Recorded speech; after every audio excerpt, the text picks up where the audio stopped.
দেখছেন সব সময়ের বিশেষ অনুষ্ঠান লোকসভা কেন্দ্রের প্রার্থীর মুখোমুখি অনুষ্ঠান।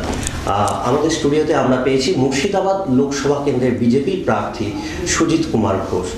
সুজিত বাবুর রাজনৈতিক জীবনে খুব সম্প্রতি তিনি বিজেপিতে যোগদান করেছেন এবং তিনি এর আগে কোনো নির্বাচনে প্রতিদ্বন্দ্বিতা করেননি।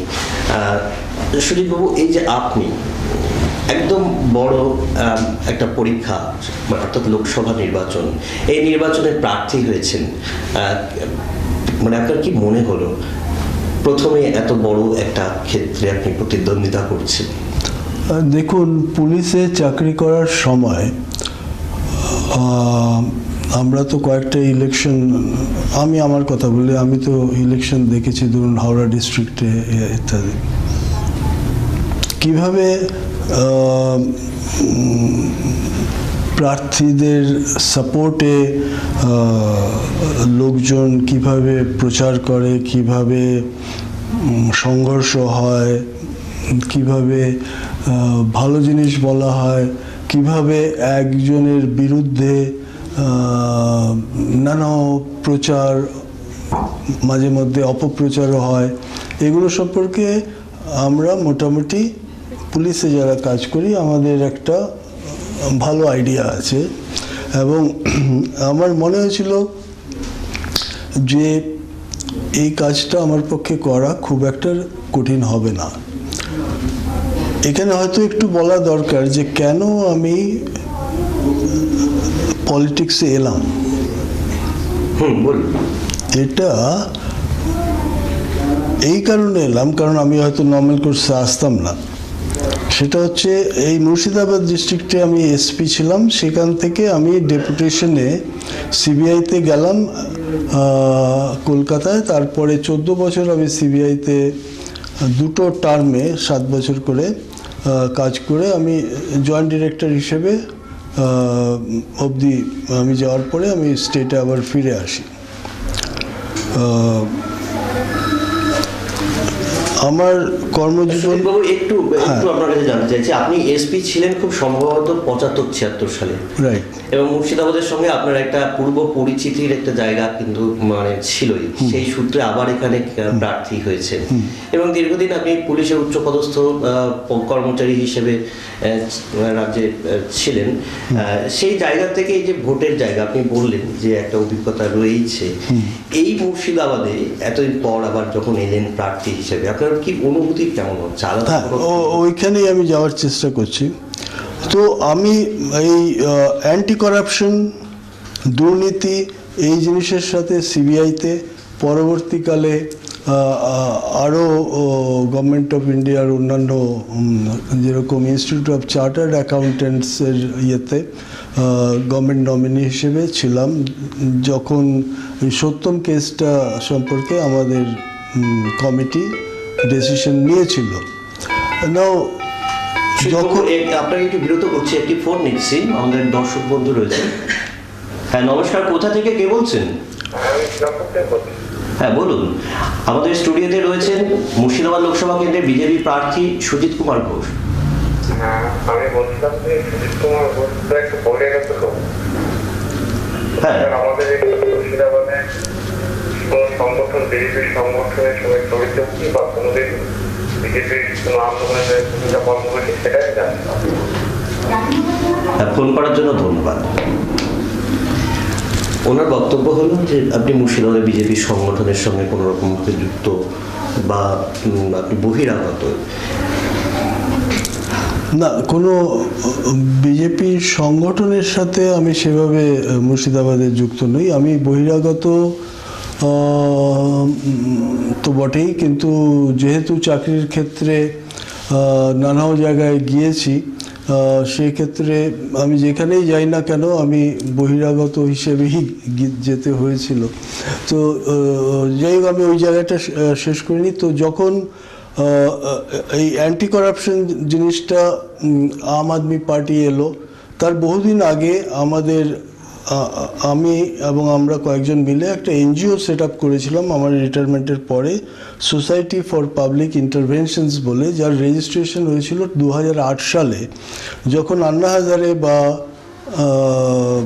আম আদমি পার্টির মিস্টার কেজরিওয়াল এরা কেউই সিনে নেই। তো তখন থেকেই আমরা বুঝেছি যে অ্যান্টি করাপশন জিনিসটা দেশকে কতখানিভাবে হার্ম করছে, গরিব লোকের কতখানি দুঃখ দুর্দশা এনে দিচ্ছে, জিনিসপত্রের দাম কিভাবে বাড়িয়ে দিচ্ছে, দেশের ইকোনমিক প্রোগ্রেস হতে দিচ্ছে না, এই সমস্ত জিনিসের সাথে অবগত।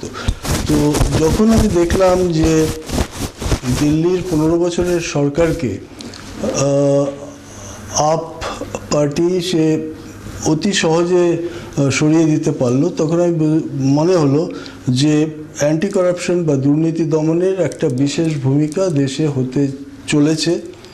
এবং আমি এটাও বুঝলাম যে বিজেপি একমাত্র গভর্নমেন্ট যে এর আগের জামানায় বা কংগ্রেস জামানায় যে সমস্ত নানা স্ক্যাম, 2G, কমনওয়েলথ গেমস, কয়লা ইত্যাদি হচ্ছিল, সেই জাতীয় এ থেকে রক্ষা পাওয়ার জন্য আমাদের বিজেপিকে শক্ত মানুষের লিডারশিপে রয়েছে, সেখানে আমি জয়েন করলে দেশের জন্য অনেক বেশি কাজ করতে পারবো দেন যেটা আমি হয়তো এই আমার এনজিওর মাধ্যমে যে কাজটা আমি করার চেষ্টা করছি তার চাইতেও অনেক বেশি লোকের উপকারে আসতে পারবো। তো বেসিক্যালি আমি ওই কারণে পলিটিক্সে আসার কথা ভেবে নিলাম। আচ্ছা, মুর্শিদাবাদ লোকসভা কেন্দ্রে এখানে আমরা দেখেছি যে গত লোকসভা নির্বাচনে বিজেপি প্রার্থী তিনি ভোট পেয়েছিলেন 50,000-এর কাছাকাছি কিছু ভোট।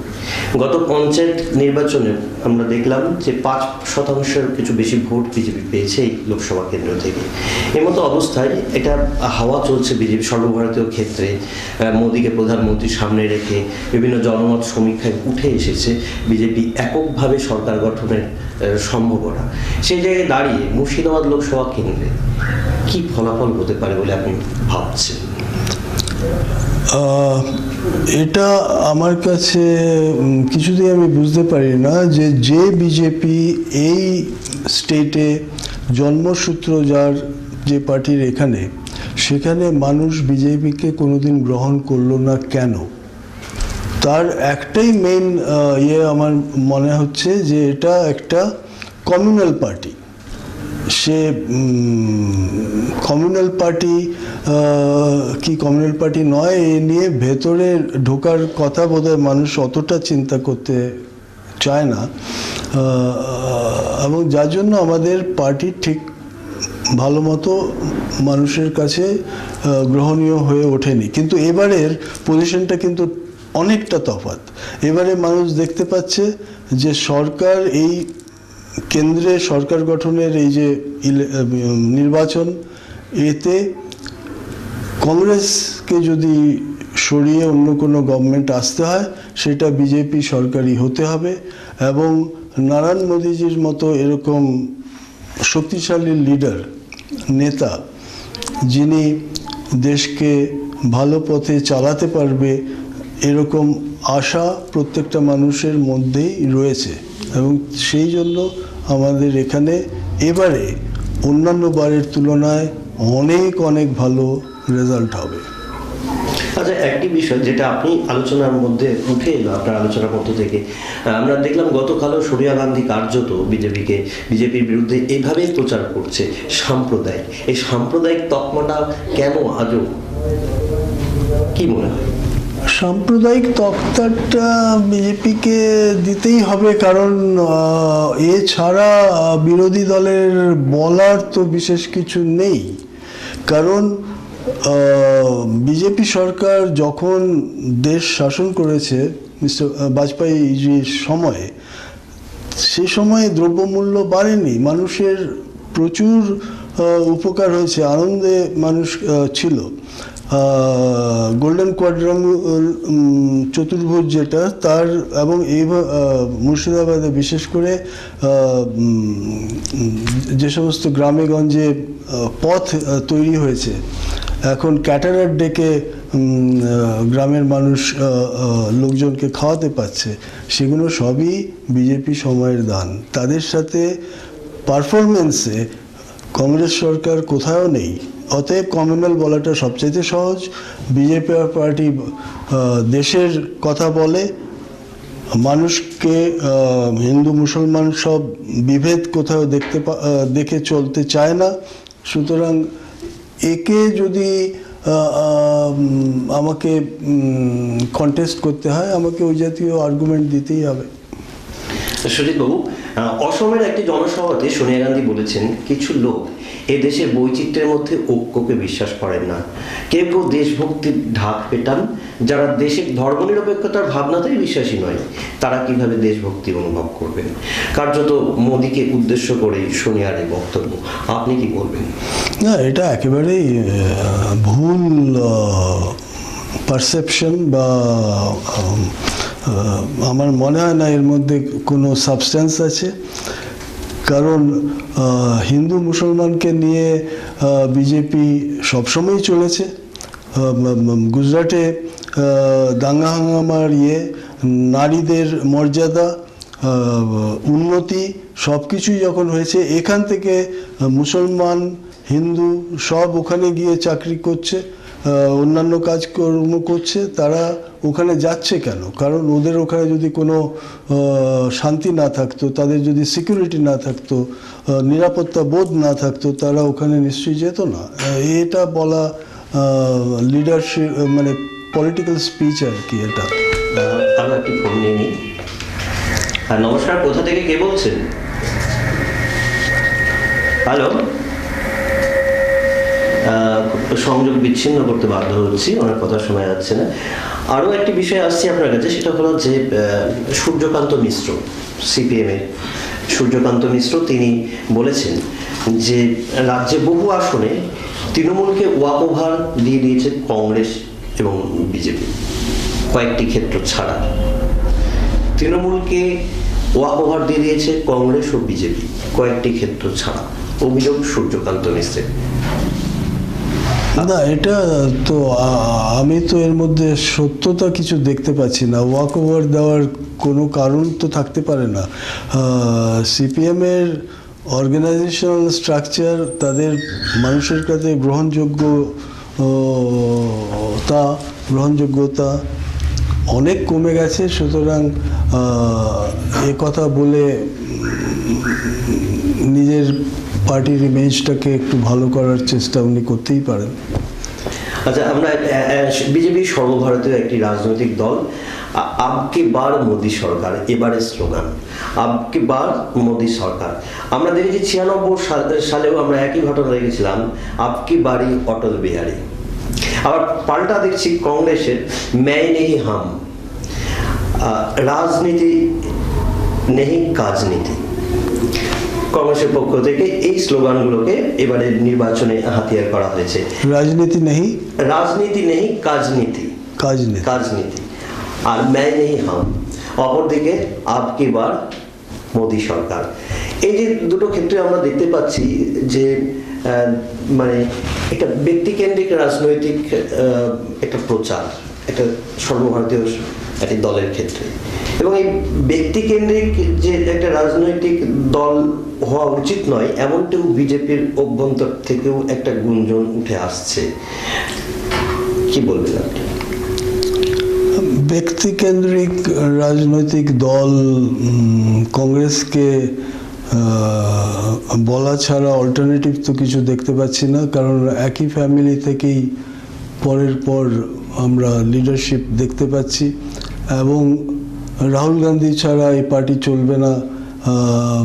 তার যদিও অভিজ্ঞতা রাজনৈতিক ফিল্ডে কিছু তেমন নয়, কিন্তু তাকেই আনার কথা। নরেন্দ্র মোদী বলেছেন, দেশ চালানো বাচ্চোं का খেল নেই। ঠিক একই কথা আপনিও বলছেন, তাই তো নাকি? হ্যাঁ, বাচ্চো ইন দ্য সেন্স দ্যাট তার অভিজ্ঞতার দিক থেকে সে বাচ্চো। আবার অনেকে এটাও বলছেন যে রাহুলের মতো যুবকরাই দেশের নেতৃত্বে এলে ভালো হয়। পাল্টা বক্তব্য। দেখুন, আর্গুমেন্টের তো কাউন্টার আর্গুমেন্ট থাকবেই, কিন্তু রাহুলের মতো এরকম তো আরও হাজার হাজার ডজন দু চারজন যুব নেতা দেশে আরও বেশি দক্ষ আছে, তাদেরকে রাজনৈতিক ফিল্ডে তারা রাহুলের চাইতে অন্য খারাপ কিছু করা তো উচিত নয়। তারা তো উঠে আসতে পারছে না ওই লিডারশিপে।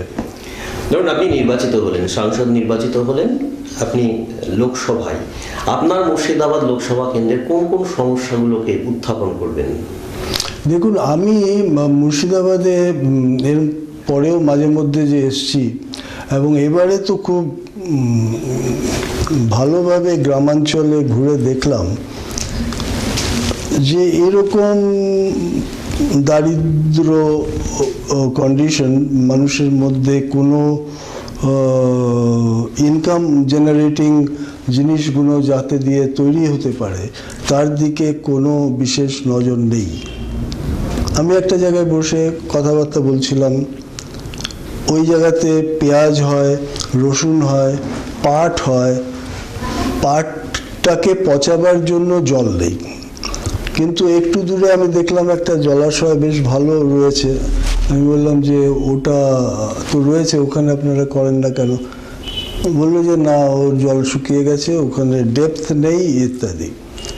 তাহলে মুর্শিদাবাদে যে সমস্ত জিনিস রয়েছে অলরেডি, যেটা করে মানুষ একটু ভালো ইনকাম আয় করতে পারে, এবং অনেক কৃষিভিত্তিক শিল্প গড়ে উঠতে পারে। হ্যাঁ, শিল্পবিহীন জেলা, কৃষিভিত্তিক শিল্প গড়ে উঠতে পারে, সেগুলোর দিকে নজর দেওয়ার জন্য আমাকে প্রথম চেষ্টা আমাকে করতে হবে যে এই পভার্টিকে আমাকে কমাতেই হবে, এবং সেটা সম্ভব। এখানে মানুষের মধ্যে কাজ করার ইচ্ছে আছে, এডুকেশনটাকে একটু ওয়াইড স্প্রেড করতে হবে, সেটাও ঠিক মতো নেই, কমিউনিকেশন ঠিক মতো নেই, রেলওয়ে এটা হচ্ছে হবে করে কয়েক ডিকেট বোধহয় কেটে গেল। এগুলোকে করলে এখানকার লোক ভালো মতো বাঁচতে পারবে, এবং তাদের জন্য আমাদের শিক্ষার সাথে সাথে স্বাস্থ্যের দিকে একটু নজর দিতে হবে। স্বাস্থ্য এবং শিক্ষা, এই দুটো জিনিসকে আমরা যদি গ্রাম অবধি নিয়ে আসতে পারি, রুরাল আনএমপ্লয়মেন্ট এখন থ্রু আউট ইন্ডিয়া বাড়ছে, এখানে হয়তো আরও বেশি বেড়েছে, সেগুলোকে আমরা ট্যাকল করার চেষ্টা করব প্রথমেই। সাচার কমিটির রিপোর্টে এটা খুব স্পষ্ট যে মুর্শিদাবাদ জেলা ভারতবর্ষের যতগুলো জেলা রয়েছে তার মধ্যে সবথেকে অন্যতম পিছিয়ে পড়া জেলা। এবং আমরা দেখেছি কয়েক দশকে নদী ভাঙনে, প্লাবনে মুর্শিদাবাদ জেলার জনজীবন বিপর্যস্ত হয়েছে, প্রচুর মানুষ ভিটেমাটি হারিয়েছেন, কর্মসংস্থানের জন্য ভিন রাজ্যে প্রতিদিন পাড়ি দিচ্ছেন। এর মতো অবস্থায় একটা সুনির্দিষ্ট কর্মসংস্থান কিংবা মুর্শিদাবাদ জেলার মানুষের উন্নয়নের জন্য একটা যেখানে দাবি ওঠে যে মুর্শিদাবাদ জেলার একটা উন্নয়ন পর্ষদ গঠন করা, সুন্দরবন উন্নয়ন পর্ষদ যেমন রয়েছে, উত্তরবঙ্গ উন্নয়ন পর্ষদ রয়েছে, এইরকম। তো এটার কি আপনি সমর্থন করেন? নিশ্চয়ই। আর এই পভার্টিটা কেন এলিমিনেট করা গেল না, এটা মানুষকে ভাবতে হবে। এটা সবসময়ই তো কংগ্রেসের এমপিরা ইলেক্টেড হয়েছেন, এবং এখানের এই ব্যাকওয়ার্ডনেসের একটা কমিটি, হাই লেভেল কমিটির বাম জমানা ছিল, হ্যাঁ, তো সেটা কংগ্রেস এবং বাম জমানা, তো এটা তো অনেক আগেই করা দরকার। তাছাড়া একটা ডেভেলপমেন্টের তো একটা প্রসিজিওর আছে, প্রসেস আছে, সেটাতে ওই জাতীয় কমিটিতেই হয়। আমাদের শান্তিনিকেতনেও আছে, করতে হয়। সুজিত বাবু, আপনি এই যে মুর্শিদাবাদ জেলার লোকসভা কেন্দ্র রয়েছে, 7টা বিধানসভা রয়েছে, এই বিধানসভাগুলো কি মানে প্রচারে কোন বিষয়গুলোকে গুরুত্ব দিচ্ছে? প্রচারের বিষয়ে একটা মেইন জিনিস হচ্ছে আমাদের এগেনস্টে এই যে সাম্প্রদায়িক কমিউনাল জিনিসটাকে আমরা বোঝাবার চেষ্টা করছি যে বিজেপি সরকার যেখানে যেখানে আছে সেখানে মুসলিমরা খুব ভালো মতো আছে, তাদের নিরাপত্তা খুব ভালো মতো রয়েছে। এর আগে যখন বিজেপি সরকার ছিল সে সময় দেশে কোনো হাঙ্গামা সেরকম হয়নি, এবং এটা আমাদের মোটেই লক্ষ্য নয় যে দুটো কমিউনিটির মধ্যে ডিভিশন তৈরি করব। এমন কিছু অ্যাডমিনিস্ট্রেটিভ অ্যাকশন নেব যাতে একটা হিন্দু ছেলে বা মেয়ে সে বুঝতে পারে যে বিকজ আমি হিন্দু আমি এই বেনিফিটটা সরকারের কাছ থেকে পাচ্ছি না। আপনাকে একটু বিরত করছি। হ্যাঁ নমস্কার, কোথা থেকে কে বলছেন? নমস্কার, আব্দুল রকিব মন্ডল বলছি, রেজিনাবল চেকপোস্ট থেকে। হ্যাঁ বলুন। এই যে উনি দাদা এসছেন আপনি মুর্শিদাবাদের বলে দাঁড়িয়েছেন লোকসভাতে। হ্যাঁ, সুজিত কুমার ঘোষ। আপনার এই লোকসভায় দাঁড়িয়ে গেছে, এর আগে কোনোবার আপনাদের ধরেন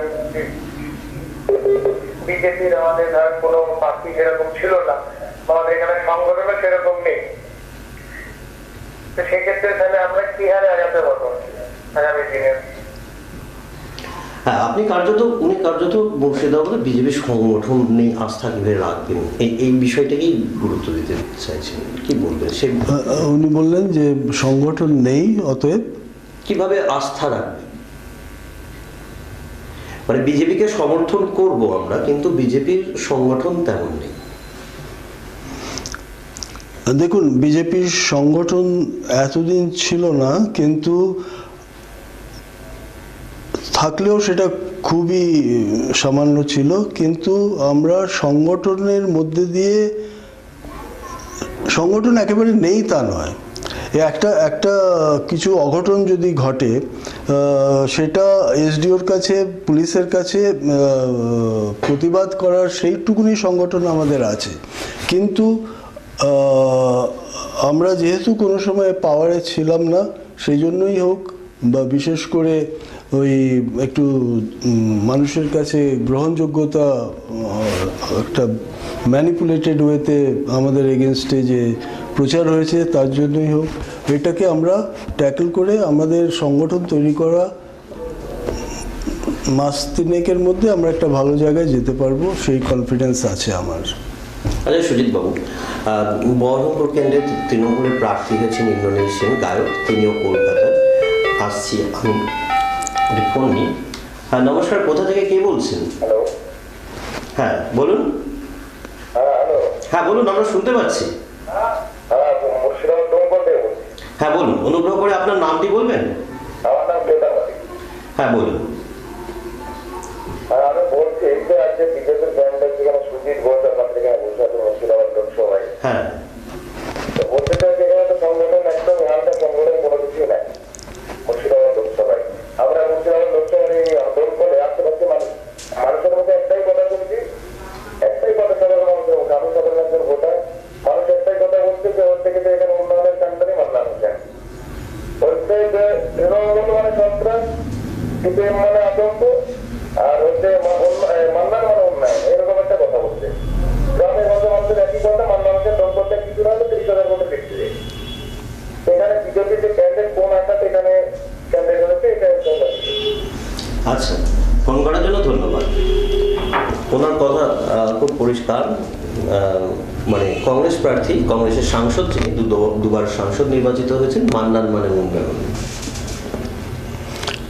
দুবারের সাংসদের সময়ে মুর্শিদাবাদে যা উন্নয়ন হয়েছে সেটা তো আপনারা ভালোই জানেন। অতএব আমার মনে হয় না বাইরের কেউ এসে তার থেকে আর কিছু কম কাজ করবে। সুজিত বাবু, যে বিষয়ে ছিলাম যে ইন্দোনেশিয়ান, তিনি কলকাতা থেকে এসেছেন এবং আমরা দেখছি তৃণমূল প্রার্থী, জঙ্গিপুরের প্রার্থী হাজি সাহেব, তিনিও বহিরাগত এবং আপনিও সল্টলেকের বাসিন্দা, আপনিও বহিরাগত। তো এই যে একটা বিষয় ভোটের সময় চলে আসে আলোচনার, যে ভোট পাখি, পরিযায়ী ভোট পাখি, কি বলবেন? ভোট পাখি, পরিযায়ী পাখি, মানে ভোটে বাইরে থেকে আসেন, দাঁড়ান, কেউ নির্বাচিত হন, পরাজিত হন, তারপর চলে যান। আপনি যদি নির্বাচিত হন তাহলে কি এখানে থাকবেন?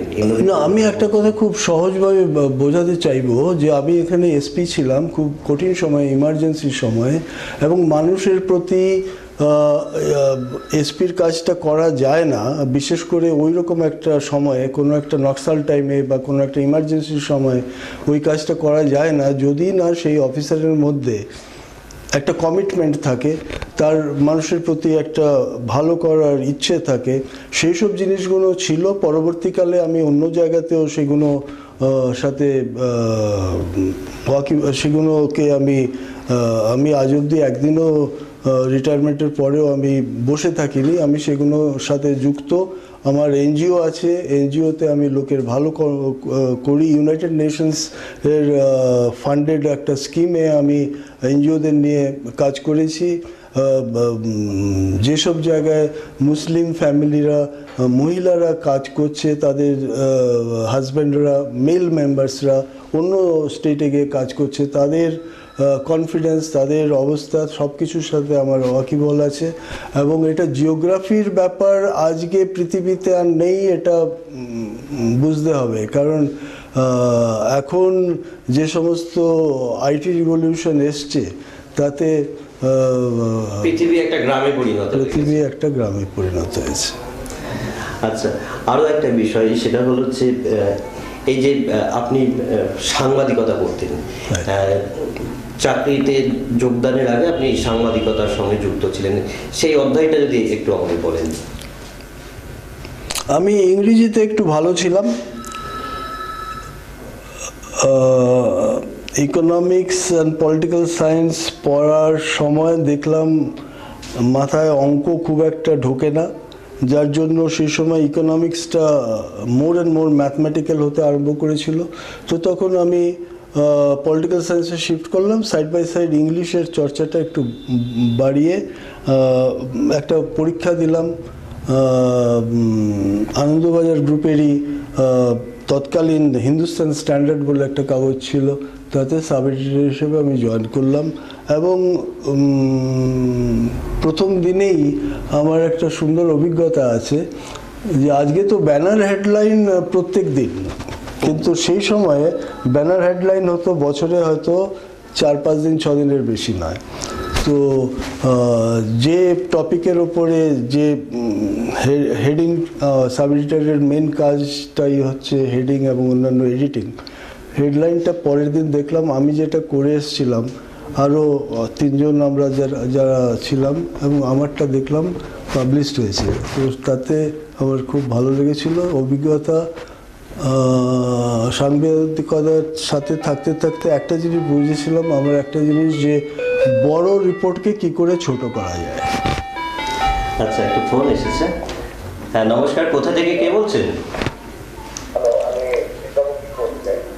অনুগ্রহ করে একটু জোরে বলবেন, একটু ভলিউমটা একটু বাড়িয়ে বলুন। আপনার সংগঠনে মনে হচ্ছে যে 2 লাখের কাছাকাছি ভোট পাবে, তো এই ভোট নিয়ে জিততে পারবেন বলে মনে হচ্ছে। আচ্ছা, ফোন করার জন্য ধন্যবাদ। উনি বললেন বিজেপি 2 লাখের কাছাকাছি ভোট পাবেন, ওনার স্ট্যাটিস্টিক্স, এই ভোট নিয়ে কি যেতে যাবে? আমাদের এখানে ভোটার সংখ্যা 10 লক্ষাধিক। সেক্ষেত্রে এবারে চতুর্মুখী লড়াই হচ্ছে। এবারে লড়াইয়ের আঙিনাটা, মানে নির্বাচনী কুরুক্ষেত্রের ময়দানটা একটু অন্যরকম। একদিকে কংগ্রেস, তৃণমূল, বামফ্রন্ট, বিজেপি এবং আরও কয়েকটি ছোট দল রয়েছে। এই চতুর্মুখী লড়াই, এই ভোট যদি পান তাহলে কি জয় কতটা জয় পৌঁছবে? কারণ উনি যেটা বললেন যে 2 লাখ পাবেন, ওটা 2 লাখ হবে না 4 লাখ হবে না কি হবে, এটা তো এক্ষুনি বলা মুশকিল। কিন্তু ধরে নিলাম যে 2 লাখ। একটা জিনিস বুঝতে হবে যে আমি এখানে ভোট প্রার্থী হয়েছি, এককালে এসপি এখানে ছিলাম বলে, মানুষকে একইভাবে আমি দেখেছি বলে, এবং এর কোনো কারণ নেই যে মুসলিম ভাই বোনেরা এবং যারা আছেন তারা শুধু মুসলিমকেই ভোট দেবেন, ক্যান্ডিডেটকে, এবং আমাকে দেবেন না। তারা যদি আমাকে, বলটা তো ওদের কোর্টে, আমি একমাত্র হিন্দু, এটা ওদেরকে প্রমাণ করতে হবে যে সাম্প্রদায়িকতার কোনো টাচ ওদের মধ্যে নেই, ওরা প্রার্থী হিসাবে, যোগ্যতা হিসাবে ভোট দিচ্ছেন। সেটা যদি ওনারা করেন তাহলে আমি আশা করি জিততে পারবো। হ্যাঁ, নমস্কার, আপনি আপনার টেলিভিশনের শব্দ শূন্য করে দিন। হ্যাঁ, হ্যাঁ বলুন। হ্যাঁ বলুন।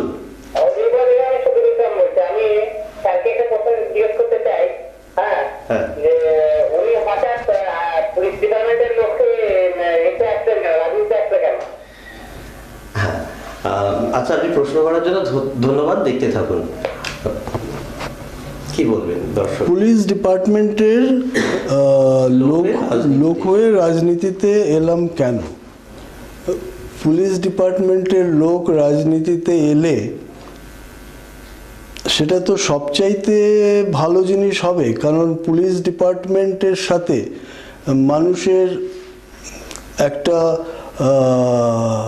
জায়গাতে যে সম্পর্ক হয় সেটা অনেক সময় ফ্রিকশন,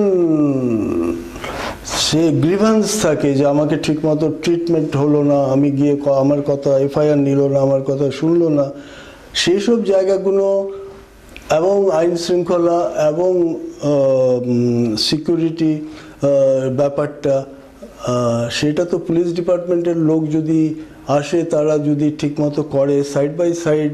আমি তো ইকোনমিক্সও পড়েছি, আমি তো পলিটিক্যাল সায়েন্সও পড়েছি, সুতরাং এগুলো যদি জানা থাকে তাহলে আমার মনে হয় না মানুষকে সার্ভ করা, তাদের জন্য ভালো কিছু করার কোনো সমস্যা হবে। আচ্ছা সুজিত বাবু, আপনার প্রিয় রাজনৈতিক চরিত্রকে? আমার প্রিয় রাজনৈতিক চরিত্র এখন আমি বলবো মোদিজি। অবসর সময় কি করেন? অবসর সময়ে আমি মেইনলি আমার কাছে কিছু লোক, যেহেতু আমি আইপিএসে ছিলাম, কিছু লোক আমার কাছে এখনও আসেন, তাদের সমস্যাগুলো শুনে কিছু ভালো করা যায় কিনা, ভালো মানে এখন তো আর আমার হাতে কোনো পাওয়ার নেই, আমি যেখানে যেটা বলার সেটা বলে তাদের জন্য কিছু করতে পারি কিনা সেটা চেষ্টা করি। যেরকম কিছুদিন আগে আমার বাড়িতে একটি লোক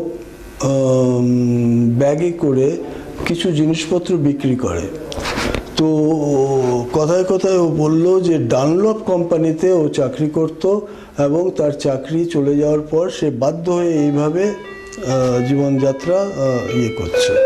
আচ্ছা আচ্ছা, শুনবেন কি? হ্যাঁ, ফোনটা নিন। হ্যাঁ নমস্কার, কোথা থেকে কে বলছেন? হ্যালো, হ্যাঁ বলুন। বলছি আপনাদের আলোচনা আমরা সম্পূর্ণ দেখতে পাচ্ছি এবং দেখছি। হ্যাঁ আমি হরিয়ানা থেকে বলছি, আমার নাম মোহাম্মদ। আচ্ছা বলুন।